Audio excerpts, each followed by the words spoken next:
Hola a todos, muchas gracias por participar en esta capacitación presentada por el programa Conectando Centroamérica, auspiciado por el Centro de Promoción de Importaciones de Países en Desarrollo, el cual nos ha invitado a ser parte de este grupo de colaboradores con nuestros productores en el área centroamericana. Sin más, el tema que vamos a tocar es el segundo módulo, el segundo capítulo de el programa de procesos innovadores en la producción y procesamientos de cafés. Este capítulo, ¿verdad?, va a estar enfocado en un concepto que yo digo va a ser la base de nuestra oferta, va a ser la base de nuestra investigación en cafés especiales de Centroamérica, y es cómo podemos visualizar, implementar y vender qué significa terroir en café. Terroir es un concepto muy viejo que se ha usado en muchas industrias, principalmente en la industria de vino, de champaña, de licores, de aceite de oliva, de queso, ¿verdad? Y tiene que ver mucho con, cuando hablamos de un cultivo, con la parte edáfica, con la parte del suelo, qué minerales habían en el suelo. Y como en distintas regiones que producían vino habían minerales o suelos diferentes, entonces decían, este vino sabe diferente porque tiene más minerales de esto o del otro en su estructura nutritiva, ¿verdad? Hoy en día sabemos que eso va más allá, ¿verdad? La industria ha desarrollado muchas maneras de medir su terroir, y ya en cultivos como productos como el vino, el terroir no solamente la parte del suelo, sino tiene que ver un concepto mucho más holístico, mucho más integral, donde se amalgama la parte físico-química del suelo, la parte del clima o ambiente y la parte de microorganismos, ¿verdad?, que son un complemento, ¿verdad? Antes se veía mucho solo una parte. Hoy en día estamos aprendiendo cómo entender las otras partes que forman ese terroir. Y la parte más importante de ese terroir, ¿verdad?, es el productor, es el ser humano. Entonces, ¿por qué? Porque tiene la opción de hacer cosas para modificar lo que la naturaleza hace naturalmente, valga la redundancia, ¿verdad? Entonces, si aprendemos qué está pasando, qué estamos haciendo, entonces vamos a poder tener opciones o alternativas de cómo modificar estos aspectos. Cuando hablamos de terroir, yo me quiero enfocar un poquito en qué pasaba, ¿verdad? Cuando hace 20 años que no se hablaba mucho de café especial, el mercado de café estaba acostumbrado a recibir un café mezclado, un café que se vendía en base a defectos, el número de defectos que tenía su muestra.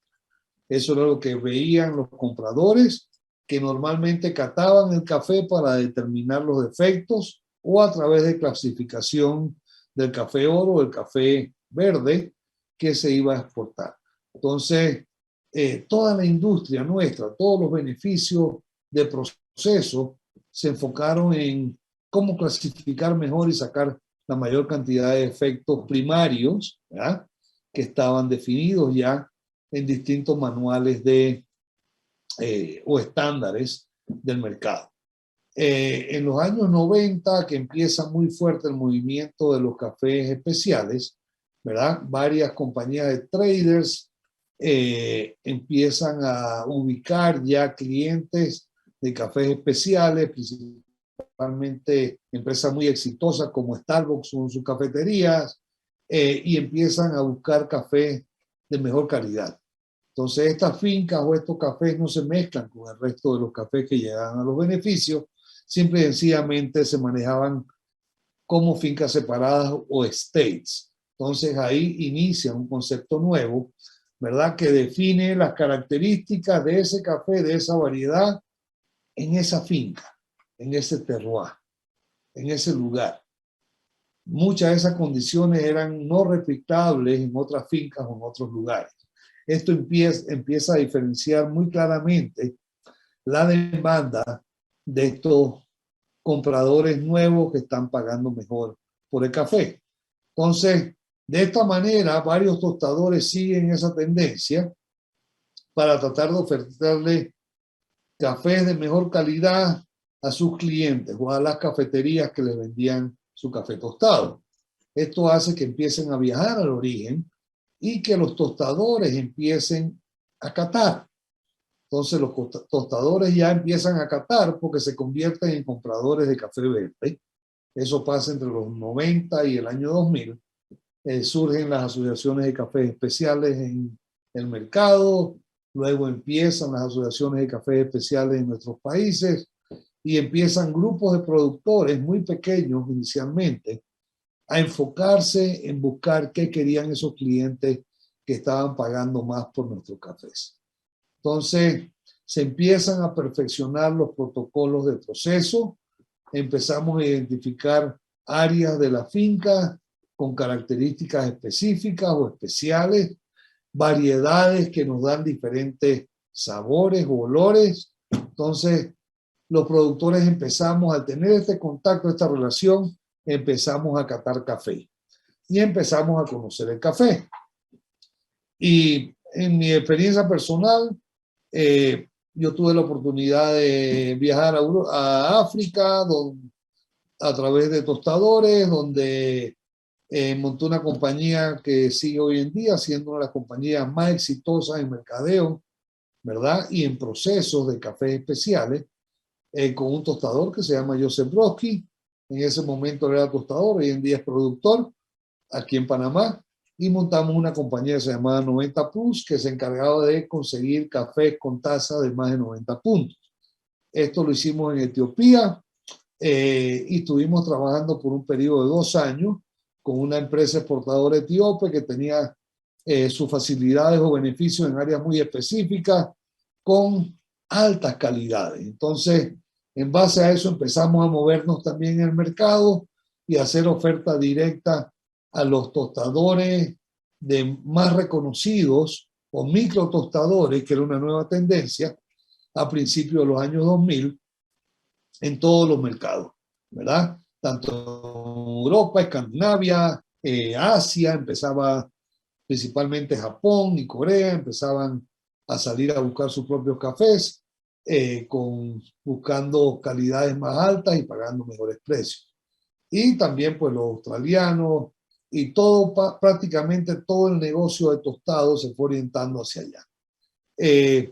Y también los productores se dieron cuenta que podíamos ofertar lotes de café más pequeños, pero muy exclusivos, donde podíamos lograr márgenes de rentabilidad hasta 500 veces más alto que lo que estábamos logrando si lográbamos café de 90 puntos. Luego de eso, pues nos integramos.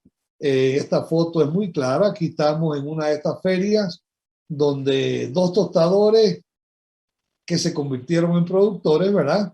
Que me enseñaron cómo catar y cómo tostar una muestra para enseñárselo a un cliente, que fueron Joseph y William Booth, que los conocí juntos y hemos estado desarrollando diferentes proyectos en muchos países productores en cómo lograr hacer lo que aprendimos nosotros a hacer juntos, que era simple y sencillamente llevarle a los tostadores o al cliente final, a los baristas, ¿ya?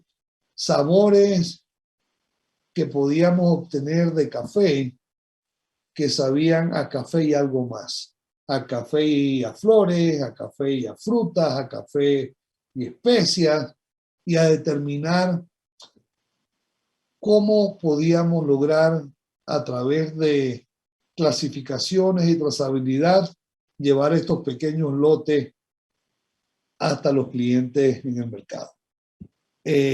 También aprendimos a romper los esquemas de calidad. Eso quiere decir que si mi calidad máxima en un café eran 80 puntos, nosotros queríamos 85 como calidad mínima. O llegar a través de manipulación o controles de las calidades o de los procesos que estábamos haciendo para sacar el mayor potencial de esa variedad en ese terroir específico. Entonces, esa conexión han sido las bases para poder determinar cambios muy drásticos, ¿verdad? Después de esta experiencia con ellos y aprender de ellos y compartir qué estábamos haciendo nosotros a nivel de productor, regresamos a Panamá, montamos una finca muy pequeña, una altura muy alta, que decían también era otro paradigma, que el café no se podía producir arriba de 1.700 metros en Centroamérica. Esta finca estaba a 1.950 hasta 2.000 metros y empezamos con variedades como Catuai y Caturra, pero cambiamos el proceso. En África aprendimos a hacer cafés naturales, que eran cafés que se secaba la fruta seca o café bola, como le dicen en algunos países nuestros, pero normalmente en Centroamérica se procesaba de esa manera el café que no se podía despulpar. ¿Qué era ese café? El café que se cosechaba verde o inmaduro o café que se secaba en el árbol, que la despulpadora no despulpaba. Entonces el café iba a los patios, se procesaba como un café natural, se secaba como un café natural, después se pilaba y se le volvía a meter al café comercial. Entonces, esas eran prácticas que en realidad estaban y siguen bajando la calidad. Nosotros lo que hicimos fue tratar de conseguir la mejor calidad de fruta para hacer cafés naturales o cafés secados al sol, ¿verdad? O café honey sin usar agua, que era despulpar el café y secarlo en su propio mucílago. Eso nos diferenció en la taza. Hubieron varios años, inclusive aquí en Panamá, no podíamos participar y nuestro café había sido cuarto lugar en una competencia donde los otros 3 lugares eran geishas. Entonces sabíamos que teníamos un buen café lavado. Esa fue mi base para empezar a probar cómo cambiar los sabores de esa taza de café. Con Joseph y 90 Plus hicimos muchas pruebas de café Honis y logramos colocar un pequeño lote de ese café en una pequeña cafetería, pero una cafetería que estaba de moda en Nueva York, que se llamaba Café Grumpy, y que logró vender una taza de honey de los Lajones, que era mi finca, a $20 la taza. Esto fue solamente un saco de café, pero fue un saco de café que me llenó de ego y me llenó de retos como productor para lograr implementar esto. Luego en el 2010, Joseph y yo nos tomamos distintos rumbos. Él creía en seguir buscando cafés de 90 puntos en distintas partes del mundo y yo creía más en crear métodos para obtener el mayor potencial de cada variedad a través del proceso. Y empezamos a trabajar con William Booth en HiQ Coffee, que fue una compañía que se enfocó en ofertar cafés de 85 puntos hacia arriba. Entonces, ese concepto de calidad que normalmente eran 80 puntos, se consideraba un café especial, para nosotros ya estábamos mucho más allá con los productores para lograr volúmenes más grandes de cafés de estos puntajes.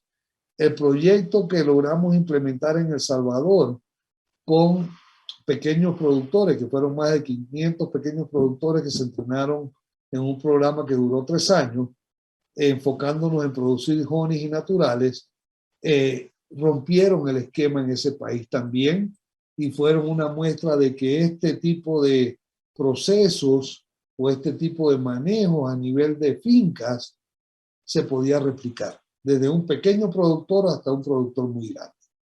Entonces, esos cambios fueron cambios que rompieron los esquemas, que le abrieron los ojos a la industria de que además de café lavado especial, habían buenas oportunidades de que pudiéramos colocar cafés especiales, honey o naturales, que eran categorías nuevas de café en nuestros productores. Entonces, la base de esto y el gran aporte que tuvimos nosotros aquí fue que enseñamos a más productores a catar su propio café. Conceptos básicos, que aprendieran a qué sabía su café lavado de tal variedad, a qué sabía su café honey de tal variedad y a qué sabía su café natural de una variedad específica o de distintas partes de su finca o distintas bachadas. Se le construyeron camas africanas, el concepto entró muy duro, lo apoyaron muy duro distintos programas y compañías exportadoras también creyeron en el programa y nos ayudaron a implementar.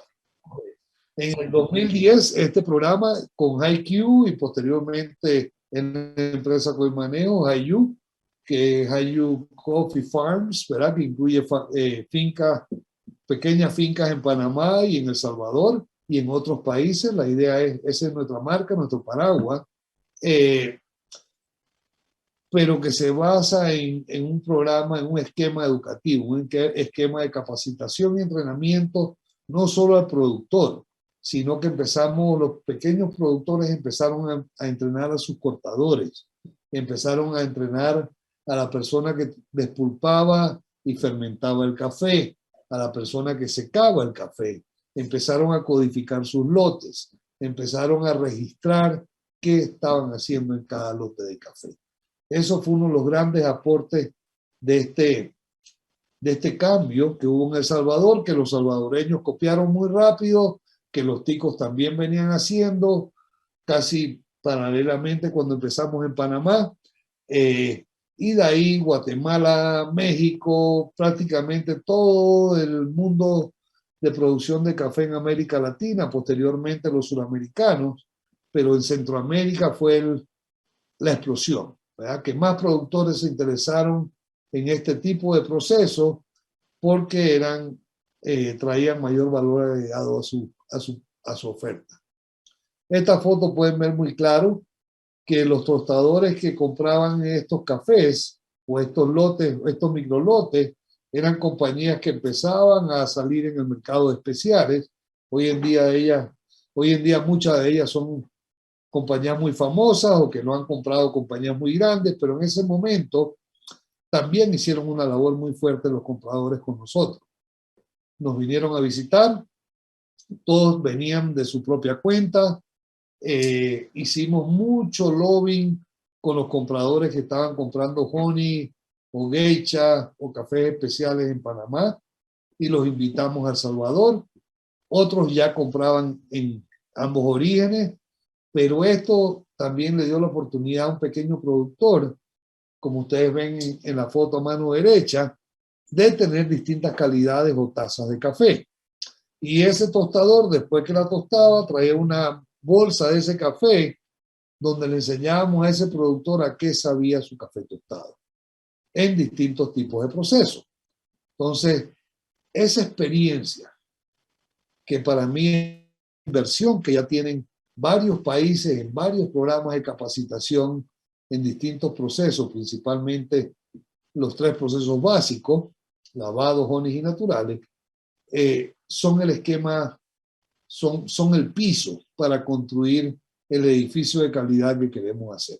Así lo visualizamos. Ese tipo de camas africanas fue lo que trajimos el concepto que se trajo de África, se mejoraron los materiales, se aumentó la eficiencia de secado, o sea que fuimos mejorando todo lo que habíamos aprendido, inclusive lo que llevábamos de concepto, aprendimos mucho más a través de esos 500 productores cómo solucionar problemas para mejorar la calidad. Estos pequeños productores empezaron a participar en las tasas de excelencia y yo pienso que uno de los íconos en este grupo de productores probando algo nuevo, donde la industria todavía no creía mucho, fue el señor Nacho Gutiérrez de Chalatenango, cuando su finca La Roxanita, que es una finca pequeña, con un proceso honey se ganó la tasa de excelencia. Y empezaron, y se la ganó consecutivamente. Y dentro de esos grupos de productores de Metapán, Chalatenango y el área de Oriente, empezaron a quedar cada vez más o a ser parte cada vez más de los 10 mejores cafés de esas competencias en El Salvador. También productores grandes que estaban participando en el programa, por poner un ejemplo, el Topacio, se ganó también la tasa de excelencia con procesos de fermentaciones controladas en ese momento o diferentes a café lavado, un honey's, con variedades como Pacamara, que empezaron a expresar características que como café lavado no tenía. Entonces se rompió el esquema del mercado, se le dio nombre al café, se le puso una cara al café, ya se le puso un terroir específico y se combinan los 3 puntos claves de esto, ¿verdad? Que es el productor, la variedad, que es parte clave del terroir por sus características, y las condiciones ambientales de suelo, clima, etc. Entonces, este nuevo concepto basado en esas condiciones físico-químicas, pues si lo quiere llamar a un análisis de suelo, o microbiológicas, ¿verdad? De los microorganismos que están trabajando en toda la parte de la maduración de la fruta, todos los procesos húmedos, secos, hasta el tostado, ¿verdad? Y la variedad se combinaban con las prácticas del productor. Entonces, ese concepto de terroir es lo que nosotros en realidad creemos que nos va a dar la identidad que necesitamos para poder promocionar y mercadear de mejor manera, diferenciando nuestro café de todos los demás, incluyendo nuestros propios vecinos, ¿verdad?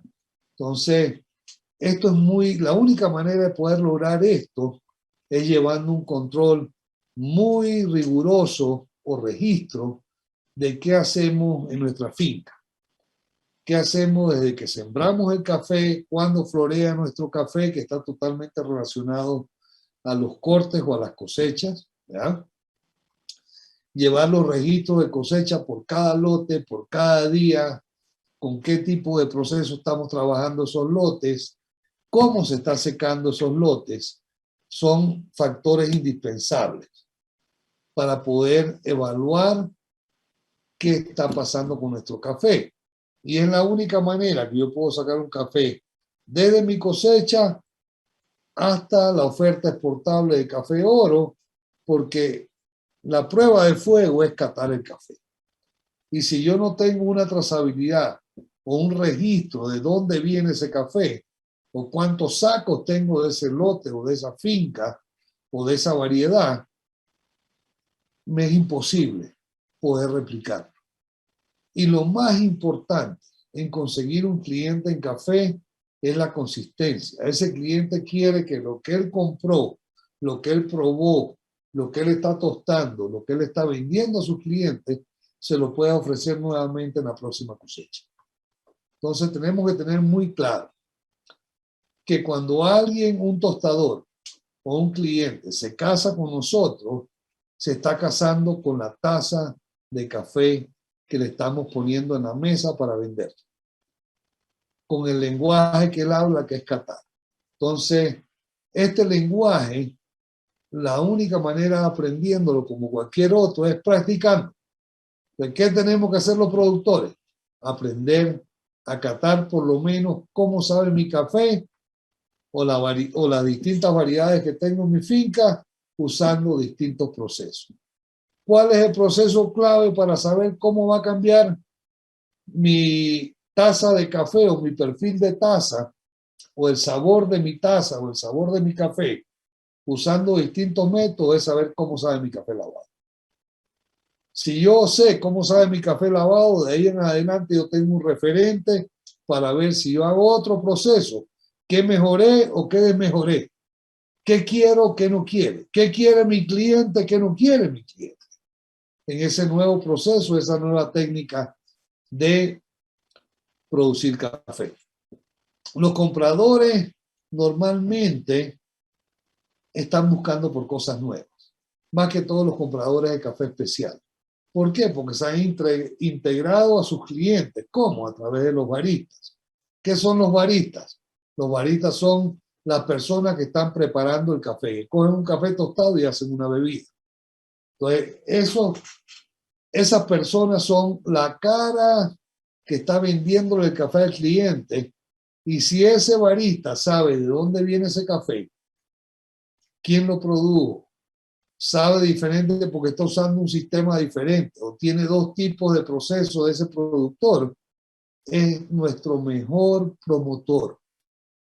Y muchas veces no lo podemos usar si no le damos la información que él necesita. Entonces, si no tenemos registros claros de qué hicimos para producir esa calidad de taza, si no tenemos los registros de nuestras cataciones amarradas a los volúmenes de oferta, entonces no tenemos nada que hacer en esa cancha. Es como entrar a competir en un mundial y no sabemos de fútbol y no sabemos patear la pelota, ¿verdad? O no sabemos cuál es nuestra cancha. Entonces, esto es muy claro. Mientras mejor sepa catar un productor, mejor puede vender su café.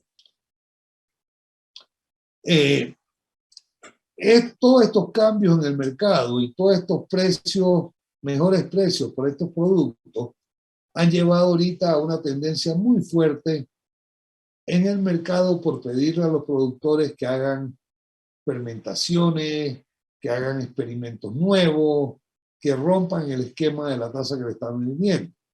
Mas, sin embargo, para un productor es mucho riesgo cambiar volúmenes muy grandes de un solo golpe, porque no estamos seguros y no hemos tenido la experiencia, ni podemos replicar, ni sabemos si podemos replicar las cosas nuevas que estamos haciendo, que estamos cambiando nuestro proceso. Entonces, buscar este tipo de productos siempre hay que tratar de hacerlo en volúmenes pequeños, donde no pongamos en riesgo la estabilidad de nuestro negocio. Vamos a ver muchas o varias opciones que podemos tomar o caminos que podemos tomar para llegar a distintos tipos de procesos o de fermentaciones que tienen acción directa en estos procesos. Entonces, ¿qué tiene que hacer el productor?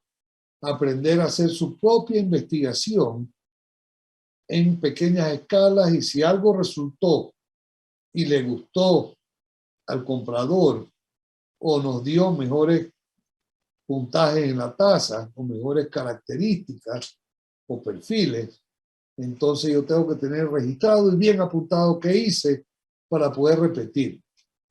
Entonces, eso son bases muy claras, ¿verdad? De que tenemos que tener antes de siquiera pensar que podemos entrar a controlar las fermentaciones o cosas muy específicas dentro del proceso de nuestro café, ya sea en el beneficio húmedo o en el beneficio seco. Por lo tanto, el secado, que muchas veces la gente piensa en fermentaciones y se va a un beneficio húmedo, se va a una tina de fermentación, o se va a un tanque de fermentación, o una bolsa de fermentación, o a un patio, y dice, ¿cómo que un patio? Si ahí yo seco, ahí yo no fermento. Pues señores, el secado es una parte integral y quizás de las más importantes en el proceso de fermentación o los tipos de fermentaciones que podemos aplicar tanto en café despulpado, limpio o lavado, con pulpa, honis o cerezas secas. Los tres productos tienen una etapa de fermentación en la cosecha, una etapa de fermentación post cosecha en el beneficio húmedo y una etapa de fermentación post cosecha en el secado. Y todavía en el almacenaje. Entonces, fermentación es muy amplia, ¿verdad? Y a mí no me gusta hablar de recetas específicas, sino darle los conocimientos al productor que él mismo pueda ir probando qué herramienta le sirve y qué herramienta no. Entonces, este concepto, como se lo he puesto, para mí sigue siendo un proceso que estamos iniciando en café. Este triángulo conceptual que se integra entre ambiente, variedad y productor va a ser, pienso yo personalmente, que va a ser la base del éxito del futuro de nuestra caficultura en Centroamérica. En Panamá ya lo es. Vuelvo y recalco, los registros son clave. Cosecha, secado, correlacionado siempre a las cataciones. Esa es mi regla de medir. Con esa regla yo voy a medir todo lo que estoy haciendo en mi finca, en mi fertilización, en mi cosecha se pone más estricto, ¿verdad? Yo tengo que saber qué grados de madurez tenía mi café, eso se puede medir, ¿verdad? ¿Qué tipo de madurez necesito para qué proceso o para qué fermentación? ¿Con qué variedad? ¿Verdad? Entonces, buscar eso para lograr darle más valor o enseñarle algo nuevo a mis compradores va a ser la manera en que yo voy a seguir vendiendo café, ¿verdad? La cosecha es clave. Aquí ustedes ven variedades, esto es un catuay amarillo, y acá tienen un geisha, ¿verdad? Ustedes ven que es un café que normalmente si va a ser café lavado me decían es maduro, pero es un estado de madurez perfecta para el contenido de azúcares y de ácidos orgánicos que yo quiero para hacer un natural, un honey. Más que todo si es un honey de color oscuro. Nosotros empezamos con el concepto honey, los costarricenses salieron y dijeron, ok, hay red honey, yellow honey, dark honey, ¿verdad? Y de ahí empezamos todos los productores a ser más creativos, ¿verdad? Después empezamos nosotros con white honey. Ahora fue una nueva categoría de café que nos permitió jugar más con el concepto, porque nadie dice hoy en día todavía, este es un lavado amarillo, este es un lavado rojo, este es un lavado negro. Pues este es un natural amarillo, natural rojo, natural negro, o blanco. Entonces, es un concepto que yo creo que la apertura de la categoría de honey en el mercado de especiales le dio mucha libertad al productor de darse cuenta que podía controlar por lo menos el color del mucílago con que estaba secando su pergamino, ¿verdad? Y eso tiene una explicación científica muy clara que van a ver más adelante. Entonces, cosecha, factor clave número 1. Acuérdense que nosotros no estamos produciendo un grano de café, estamos produciendo y trabajando una fruta que es muy dulce, una fruta que tiene muchos sabores, muy intensos, ¿verdad? Y que esa parte que no es semilla, por decirlo así, que es la parte de pulpa y cáscara, tienen una correlación muy directa con los sabores que vamos a tener en el. Entonces, esa apertura a experimentar y los productores teniendo estos esquemas nuevos que rompían los esquemas tradicionales, nos han llevado a probar más cosas, ¿verdad? Y parte de lo que estamos haciendo en estas capacitaciones es poder compartir con ustedes todos los años de ensayo y error que hemos tenido, ¿verdad? Pero donde hemos logrado de esos ensayos identificar experimentos exitosos. Tazas de café que le gustaron a nuestros clientes, que les siguen gustando o que nos aumentaron el volumen de compra o que nos mejoraron el precio o que nos llegaron más clientes o nos aumentó la demanda por ese producto. Entonces, esos son factores que van a hacer que nuestro retorno, nuestro beneficio, nuestro valor agregado en los cafés que estamos ofreciendo en el mercado mejoren año con año. La única manera de hacer esto es escribiendo y registrando qué hacemos en nuestra chacra, en nuestra finca. qué hacemos en la cosecha, qué hacemos en el beneficio y qué hacemos en el secado.